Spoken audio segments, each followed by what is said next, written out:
ஏங்க, சிவனேசன் ஒரு பேஷண்ட், அவர் எங்க அப்பா தான். எந்த ரூம்ல அட்மிட் பண்ணிருக்காங்கன்னு சொல்ல முடியுமா? அவர் ஐசியூல அட்மிட் பண்ணிருக்காங்க சார். நீங்க நேரா போய் ரைட்ல போங்க. சரிங்க. அக்கா, என்ன பத்திரே? அம்மா ஐசியூல தான் இருக்காரு. ஐயோ, ஐசியூல வச்சிருக்காங்களா? அம்மா அம்மா அதெல்லாம் ஒண்ணும் ஆகாதுமா. வாங்க வாங்க. மாமாவுக்கு என்ன ஆச்சு? வேலு, என்னடா ஆச்சு அப்பாக்கு? டாக்டர் என்ன சொன்னாரு? ஒன்னும் சொல்லலனே, என்ன நடக்குதுன்னே தெரியல. ஐயோ அம்மாடி செல்வி, மாமாவுக்கு என்ன ஆச்சு? அவருக்கு மயக்கம் வந்துருச்சுன்னு போன் வந்ததும் ஈரு கொலையை நடுங்கி போயிடுச்சு. இப்ப எப்படி இருக்காருமா? என்னன்னு சொல்லுமா.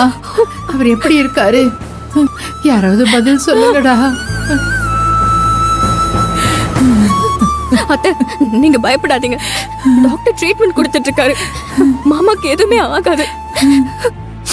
அவருக்கு மட்டும் ஏதாவது ஒண்ணு ஆச்சுன்னா நான் உயிரோடவே இருக்க மாட்டேன். என்னத்த ஏமா இப்படி எல்லாம் பேசுற?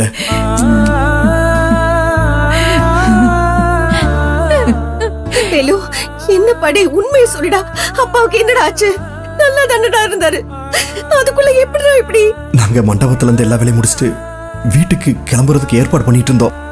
அது வரைக்கும் நல்லா தான் இருந்தாரு. திடீர்னு என்னாச்சுன்னு தெரியல, லேசா படபடப்பா வருதுன்னு சொன்னாரு. அப்படியே மயக்கம் போட்டு விழுந்துட்டாரு. ஐயோ கடவுளே. நல்ல வேளை கௌதம் சரியான நேரமா பார்த்து ஹாஸ்பிட்டலுக்கு கூப்பிட்டு வந்துட்டார்.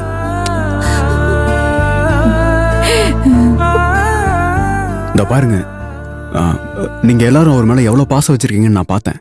எனக்கே ரொம்ப மனசு கஷ்டமா இருக்கு. நீங்க எல்லாரும் அவர் மேல வச்சிருக்கிற அன்பு நிச்சயமா அவரை காப்பாத்துங்க. எல்லாரும் தைரியமா இருங்க.